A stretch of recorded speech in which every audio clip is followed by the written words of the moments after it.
Muy bien, seguimos en esta mañana y vamos a darle paso a la palabra del Señor. Y les pido que estén atentos porque esto es algo que espero que pueda ser de bendición para cada una de nuestras vidas. Amén. El título de esta predicación en esta mañana es Reedifica. Y nos vamos a remontar, cómo no, a la reedificación de los muros de Israel. No vamos a ver todo el libro de Nehemías, pero sí vamos a ver algunos pedazos que creo que son importantes de recordar para comenzar ese trabajo de reedificación en nuestras vidas. Vamos a leer el libro de Nehemías, el capítulo 1, del versículo 3 y 4. Dice así la palabra del Señor. Y me dijeron, el remanente, los que quedaron de la cautividad allí en la provincia, están en gran mal y afrenta, y el muro de Jerusalén derribado, y sus puertas quemadas a fuego. Cuando oí estas palabras me senté y lloré, e hice duelo por algunos días, y ayuné y oré delante del Dios de los cielos. Qué importante tener los muros levantados y las puertas intactas. En esa época, los muros eran lo que separaba la ciudad de cualquier invasor, de cualquier enemigo. Y yo no sé si alguna vez te has sentido así, pero a veces en nuestra vida sentimos que cualquiera puede venir a hacernos daño. Nuestras defensas están bajadas, estamos derribados, nuestros muros se han derribado y cualquiera puede venir a tomar de lo que no es suyo. Nos roban bendición, nos roban ayudas, nos roban nuestro bienestar, nuestras emociones, nuestro bienestar y nuestra salud emocional. Todas aquellas cosas que vemos como que se fuman de una manera muy rápida y sentimos que no tenemos defensa. Y aparte de no tener defensa, encima nuestras puertas están consumidas por fuego. Ya no entra la bendición. Lo que antes entraba como una bendición tremenda y fluía, ahora está quemado. No hay bendición y tampoco hay defensa. Y nos encontramos indefensos y sin bendición. Y esto nos va a pasar aunque seamos buenos creyentes, hermanos. Una cosa no tiene que ver con la otra. Pero también nos va a pasar y vamos a ver cómo le pasó al pueblo de Israel y por qué le pasó al pueblo de Israel lo que le pasó. Se encontraron que Jerusalén estaba con los muros derribados y las puertas quemadas. Cualquier invasor, cualquier enemigo podía tomar, hacer y deshacer. Podía romper las estructuras de las familias, hacer daño. Yo no sé si nos hemos dado cuenta que en este tiempo, en el tiempo que estamos viviendo, con las escuelas, con las enseñanzas, ¿no notamos que se están metiendo en nuestras vidas cada vez más? Y que parece que no tenemos defensa. A nuestros hijos les enseñan cosas que no les deberían enseñar y con las que nosotros estamos totalmente en contra. Pero parece que no podemos hacer nada. Parece que luchar contra el status quo y contra la sociedad en la que estamos es imposible. Es pelear a contracorriente. No sé si les pasa a ustedes. A mí me ha pasado muchas veces. Y ver cómo en muchos países se aprueba algo tan terrible, tan horrible como el aborto. Algo tan dañino y parece como que estamos con los muros derribados. Y esos mismos pensamientos y esas mismas ideologías abortistas sobre la homosexualidad, sobre el lesbianismo y todas estas cosas que se van metiendo del mundo, parece que entran en la iglesia y que no hay ningún muro. Y por lo tanto, las puertas también se destruyen y entonces no hay bendición. No fluye la bendición. En alguna congregación desparramada por ahí, en algún sitio, pero parece que la iglesia universal está frenada y que no podemos hacer nada en contra de la sociedad con la que estamos viviendo. Ahora bien, Nehemías, que tiene este llamado de Dios a restaurar, a restablecer, a reedificar los muros y las puertas, Nehemías mismo hace un ejercicio con el que todos tenemos que comenzar la reedificación. Acordémonos de que reedificar significa que hay que levantar algo que fue derribado. Y normalmente lo que derriba los muros es nuestro pecado. Y vamos a ver cómo en este primer paso Nehemías le dice al Señor, dice: en extremo nos hemos corrompido contra ti y no hemos guardado tus mandamientos, estatutos y preceptos que diste a Moisés tu siervo. Acuérdate ahora de la palabra que diste a Moisés tu siervo, diciendo: si vosotros pecareis, yo dispersaré por los pueblos. Pero si volviereis a mí y guardareis mis mandamientos y los pusiereis por obra, aunque vuestra dispersión fuere hasta el extremo de los cielos, de allí os recogeré y os traeré al lugar que escogí para hacer habitar allí mi nombre. ¿Qué promesa que le hizo Dios a su pueblo? Es la misma promesa que Dios te hace a ti y que Dios me hace a mí. Cuando nosotros seguimos los estatutos y los preceptos del Señor, cuando nos movemos amparados en la gracia de Dios y buscando agradar a Dios, el nombre de Dios habita en medio de nosotros. Ese nombre poderoso empieza a obrar en nosotros de manera milagrosa, de manera poderosa. Los muros se empiezan a levantar y las puertas también. Pero qué importante es dar este primer paso. Reconocer que somos pecadores. Reconocer nuestro pecado. Sé que es una palabra que no nos gusta oír mucho. Es una palabra que no está de moda, la palabra pecado. Porque parece que cuando hablamos del pecado somos negativos. Y en realidad es todo lo contrario.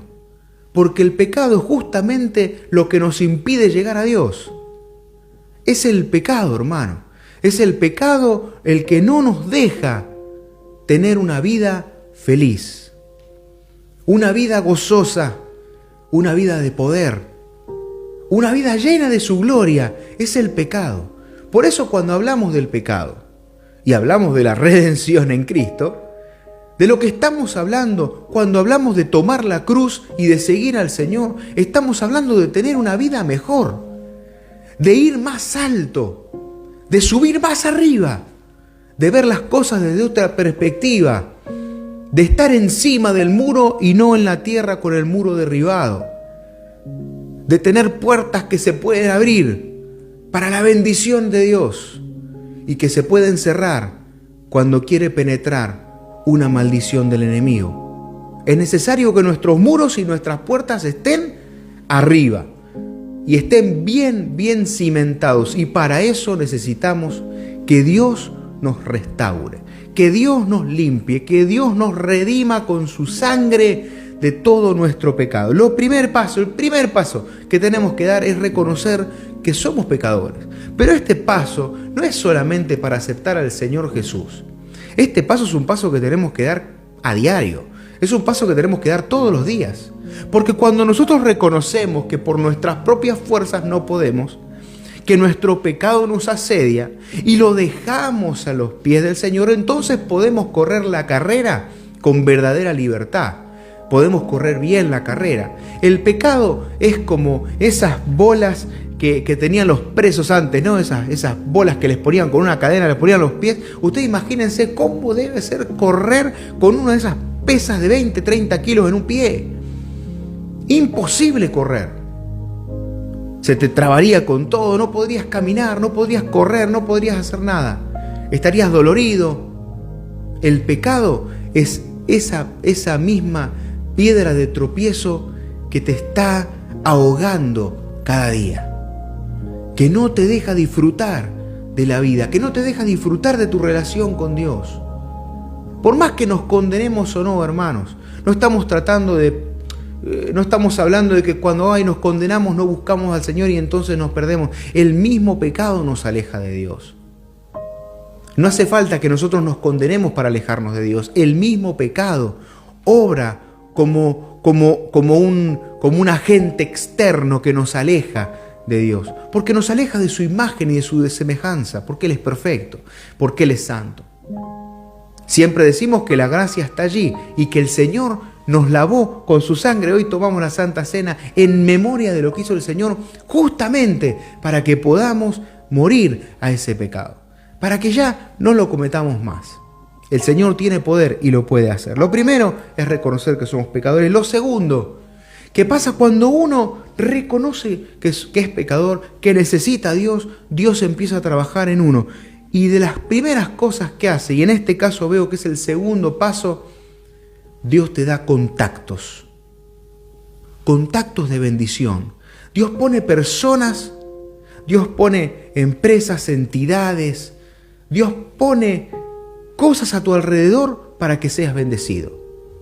Cuando quieres andar en el Señor, cuando quieres andar bien en Dios y cumplir con sus mandamientos, Dios envía bendición. Y fíjense que Nehemías en el capítulo 2 dice así la palabra del Señor: me dijo el rey, ¿qué cosa pides? Entonces oré al Dios de los cielos y dije al rey: si le place al rey, tu siervo ha hallado gracia delante de ti, envíame a Judá, a la ciudad de los sepulcros de mis padres, y la reedificaré. Entonces el rey me dijo, y la reina estaba sentada junto a él: ¿cuánto durará tu viaje y cuándo volverás? Y agradó al rey enviarme después que yo le señalé el tiempo. Fíjense, Nehemías recibe esta visión de parte de Dios, este propósito de parte de Dios, de reedificar los muros y las puertas de Jerusalén. Reconoce que tanto él como el pueblo han pecado, pero que pueden ser restaurados si vuelven a Dios. Entonces Dios le envía un contacto. Nehemías andaba medio con la cara paliducho y el rey le dice: ¿qué te pasa? Porque eso no es cara de estreñido. No tenés ningún malestar físico, lo tuyo es congoja de corazón. Tú estás mal. Y entonces ahí Nehemías le cuenta lo que le habían dicho.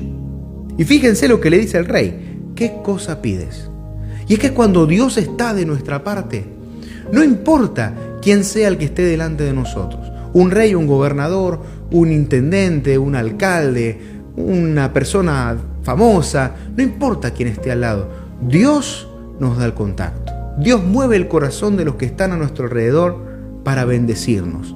Eso solo pasa cuando estamos bajo la poderosa mano de Dios. Cuando nos humillamos a Él y estamos debajo de sus alas y protegidos por Él, entonces Dios empieza a enviar contactos. Dios empieza a enviar cosas a nuestra vida que son de suma bendición, que a lo mejor no las podríamos haber disfrutado si no hubiéramos dado estos pasos. Ahora ustedes pónganse a pensar que el rey le hubiera dicho esta frase: ¿qué cosa pides?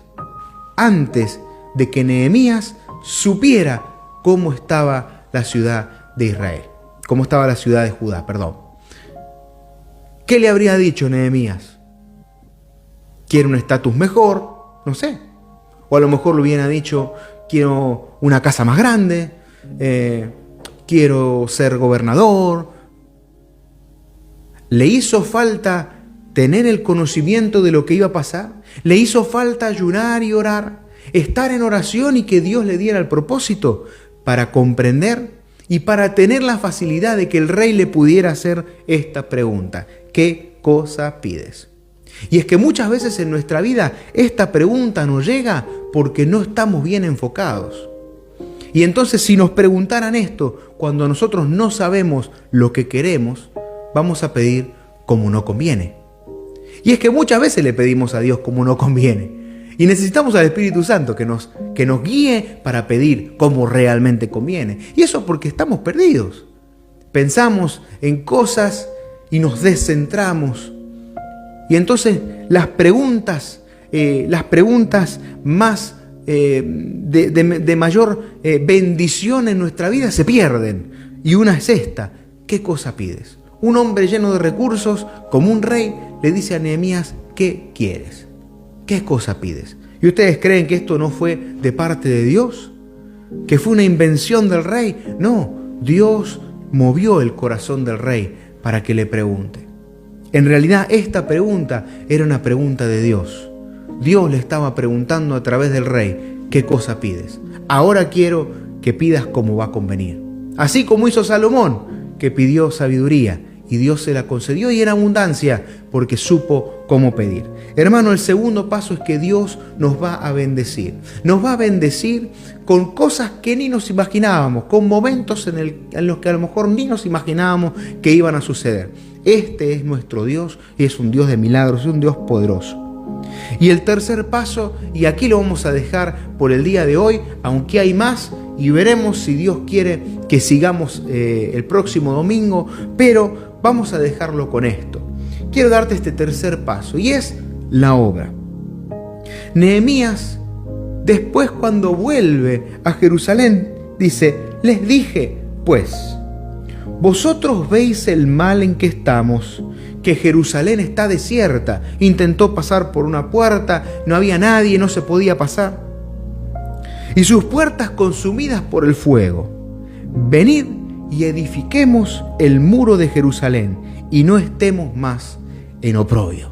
Nehemías, en una frasecita cortita, le dice a sus compañeros: vamos muchachos, vamos a levantar el muro y vamos a dejar de estar en oprobio. Y es que cuando nosotros estamos conectados con Dios, cuando nosotros estamos siendo bendecidos por Dios, los que están a nuestro alrededor también son bendecidos a través de nuestras vidas. Bendiciéndote bendeciré. Es lo que le dijo Dios a Abraham. Y todo el que te maldiga será maldecido. Y es que cuando estamos conectados con Dios, cuando estamos en la presencia de Dios, cuando Dios está con nosotros, cuando nos humillamos y dejamos que sea Dios el que obre en nosotros, somos de gran bendición para los que están a nuestro alrededor. Y también somos de gran bendición para nosotros mismos, hermanos. No hay mejor cosa que estar bien. No hay mejor cosa que tener gozo y felicidad. Y estar en paz en el corazón con Dios y con nosotros mismos. Nos hace falta tener paz. Tener paz, la paz de Dios que sobrepasa todo entendimiento, que también hace que podamos estar en paz con nosotros. Que podamos estar en paz. Y cuando hablo de con nosotros, hablo de con lo que Dios nos ha dado a nosotros. Con la vida que Dios nos dio. Con la vida, con las emociones, con nuestras virtudes, con nuestros defectos. Hermanos, quiero dejarte este mensaje de parte de Dios en esta mañana. Reedifiquemos los muros. No dejemos que entre el enemigo y que nuestras puertas se puedan abrir para que la bendición de Dios pueda llegar todos los días. Y cerremos las puertas cuando el enemigo quiera infiltrar pensamientos, cuando el enemigo quiera infiltrar maldición a nuestras vidas, las puertas puedan estar bien abiertas, bien funcionando, ¿no? Que se abran bien y que se cierren bien para poder trabajar. Cuando sabemos que es Dios, abrimos. Cuando sabemos que es el enemigo, podemos cerrar. Amén, hermanos. Reconozcamos que necesitamos al Señor, que necesitamos humillarnos y que eso pueda redundar en una vida llena de bendición. Aunque no sea la bendición que nosotros esperamos y como nosotros la vemos. La bendición de Dios se presenta de muchas maneras, no siempre como nosotros pensamos, pero es buena para nosotros y para los que están a nuestro alrededor. Así que te dejo este mensaje y Dios te bendiga grandemente.